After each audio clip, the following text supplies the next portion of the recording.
Hello there, so today's video is going to be a relatively short video for me now. I'm just literally going to give you an update of the 3 most recent purchases I've made, investments in terms of stocks. I'm going to tell you what companies they were, I'm going to tell you how many shares I bought and how much I paid for them. I'm also going to tell you what I see as being the good value prices for each of these 3 stocks. Before I start, I would like to ask you a question. What company have you most recently bought shares in and why? If you could leave the comment down below letting me know that, I'd be grateful. I'm always interested to see what other people are investing in. I'm particularly interested in dividend stocks, so if any of you are investing in dividend stocks, please do let me know which ones you're investing in and why. That would be interesting for me to know. Now, if you're new to this channel, welcome. My name's Andy, and on this channel I like to talk about money and success. If you're interested in making, saving or investing money, please do be sure to hit that subscribe button down below, hit the notification bell, and then you'll get notified every time I release a new video. And if you like this kind of content, please do be sure to give it a thumbs up, because that helps the YouTube algorithm, which in turn helps me, and of course I do appreciate that. So let's dive in with the first stock. There's 3 to go through. I'll go through this as quick as I can for you. So the first one, EPR Properties. Now, EPR Properties is a real estate investment trust. It's currently suffering from the theatre closures. It owns a lot of theatres. It owns AMC Theatre Group, for example, is one of its biggest clients. So obviously AMC Theatre currently is in a little bit of trouble, and that's one of the reasons that this stock is low at the moment, and it is really low at the moment. It's currently priced at prices not seen since 2009. So in terms of pricing, I'll show you the chart in a moment. It is very cheap. It is a REIT, so that means it's a real estate investment trust. Now, if you don't know what a real estate investment trust is, I'll put a link up there to explain what a real estate investment trust is, because I did make a video about that previously, so please do check that out. I'm not going to go into too much detail on EPR Properties because I did a full analysis of that just last week, so I'll put a card up there for that as well, and a link in the description down below. So if you're interested in learning more about my analysis of EPR Properties, that is all covered in previous week's videos, I think literally last week, so check that out for that. But we'll quickly look at the chart so you can see. So EPR Properties, you'll see currently they're trading at $26.75. As you can see, they traded as high as $79, nearly $80 up there, look, before obviously everything collapsed in March. And you can see to get to the prices that we're at now, right now, you'd have to go all the way back to 2009 before you get anywhere near the prices that we were now. And that was a previous crash. Before that, it was a lot higher. Now, bear in mind, it's a REIT, so it owns the properties, so the properties can always be repurposed. But of course, there is a cost in repurposing the properties. So if it does have to close down some cinemas, then fine. My personal view is, even if someone like AMC went out of business, another theatre company would likely open up and would want to rent the cinema space from them, so they would just get a new client. There may be a lag, and that's why, and that would hurt the cash flow.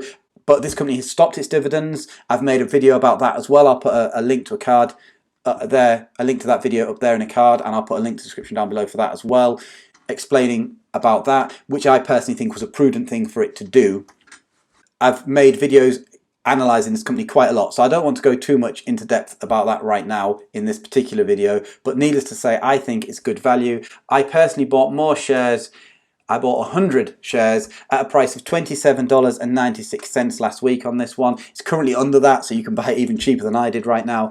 I personally think at under $30 per share offers good value on this one. I think over the next 5 years, it's one that's very likely to double in value easily. I think almost certainly it will double in value in the next 5 years. But I personally intend to hold this one for a long term, like 20 or 30 years. And over that time frame, I expect very good return. And I expect to earn some really good dividends on it as well. So I'm actually picking this up now while it's down, if you like, as a view for it to be a good dividend payer later, because it's a REIT, and REITs do have to pay dividends, as I explained in my real estate investment trust video, which I'll put a card up there for you, and a link in the description down below. Company number 2 is also a REIT. This is Federal Realty Investment Trust.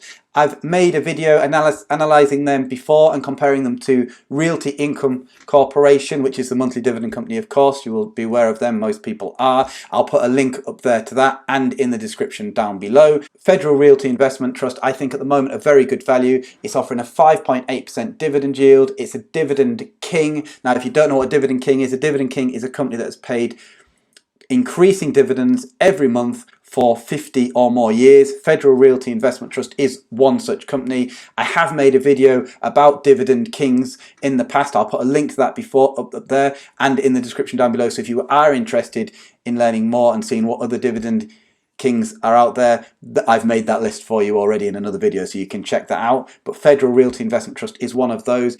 It's currently priced at prices not seen since 2010, so it is a beaten down stock, and it's just recently raised its dividend in September 2020. So a increased dividend is always seen as a safe dividend. So it's not decreasing its dividends. It's certainly in no trouble at the moment. It's felt confident enough to continue to increase its dividend, unlike the previous share company that we spoke about, which has stopped its dividend. This one's actually increased its dividend, and it's done that recently as September 2020.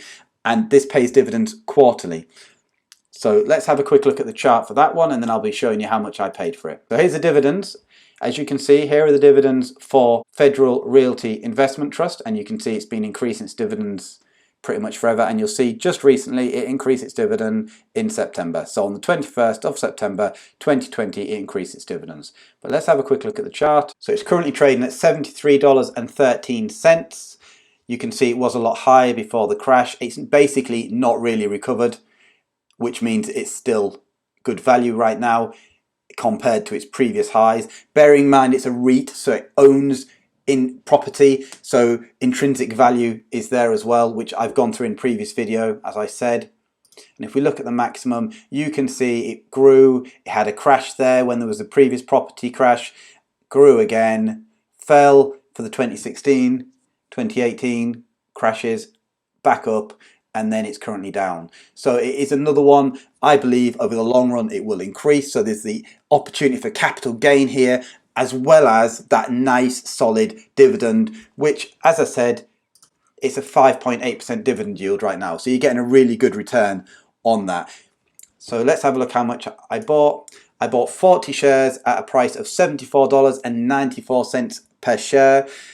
Personally, I think that price offers good value. I think if it goes under $70 per share, I think that'd be absolutely great value. So personally, I'm kind of hoping it goes down under $70 per share, and if it does, I will be loading up on it. But at its current price, I'll just keep buying each month as I do. I dollar cost average, and I buy a little bit each month into my stock portfolios and select the shares that I think are the best value from my chosen few, if you like, at that point in time. And that's what I'm going through in this video today. I'm showing you my chosen few that I did literally last week and what I bought. So now let's move on to my third choice, the third share that I bought. This one pays dividends monthly, and this is Main Street Capital. So as you can see, Main Street Capital, ticker symbol MAIN, has a phenomenal dividend yield of 8.22%. It pays monthly dividends, plus it pays special dividends as well as. So you get the monthly dividend and you get the special dividend as well. Now, Main Street Capital, if you've ever seen Dragon's Den or Shark Tank, it's very much that kind of company. It lends to companies that are too big to borrow from a bank, but too small really to get money from the stock market. So it fits that middle-sized company. And what it does is it lends them money, but as well as lending them money, it will take a stake in the companies that it is lending to. So it owns typically 40% of the equity is a stake. So if you think if it's like one of the dragons on Dragon's Den taking an equity share in return for putting some money into a company that they then get back, this does the same thing. So in a way, this allows you to be just like a dragon or just like a shark on Shark Tank, if that's a show you prefer to watch. And that's what Main Street Capital actually does. And as a result of that, it pays monthly dividends, but it also pays special dividends because it makes so much profit that just the monthly dividends usually can't do it. Now, I will say they have recently said they're going to reduce their special dividends. Now, that tells me they're not making as much profit as they were previously, and that's to be expected because interest rates are particularly low, and essentially it's a lender, so low interest rates do equate to less profit margins for a company like Main Street Capital. But as the business development companies that this is the category that this falls into goes, this is seen as best of breed and certainly one of the safer ones. Certainly in the time I've been investing in it, I've been receiving my dividends monthly, and I'm very happy with it, and I'm continuing to buy into it. Let's have a little look at the share price, and I'll show you what I paid for that as well. So Main Street Capital, current share price is $29.93. You can see the 1 year graph here. You see it was up there at the $45 mark, and it's currently sitting around the $30 mark. I personally like it anytime under $30. I think it's good value. But if we look at the maximum length of time I can look at there, you can see it's been gradually climbing and climbing and climbing, and it's never really dropped apart from our recent, obviously, issue we've had this year. So it's dropped this year in March, it's recovered somewhat, and then it's pitted down a little bit and leveled off. So it's still way off its original highs. So it's still got that room to get back to, and obviously we need to wait for the economy to get back to how it was before it's going to get back up there. So if you think the economy is going to get back to where it was in 5 years' time, this gives you an idea of where it's likely to be in 5 years' time, is my view. But in the meantime, you're collecting a nice healthy 8.22% dividend. So let's have a look now how much I paid for it. So I bought 80 shares at a price of $29.80 per share. Personally, as I said, I think under $30 on this one is good value, and I'm happy to buy at that price. Now, I hope you found this useful. If you did, remember, do give it a thumbs up. And thanks again for watching. I hope you all have a nice day, and bye-bye.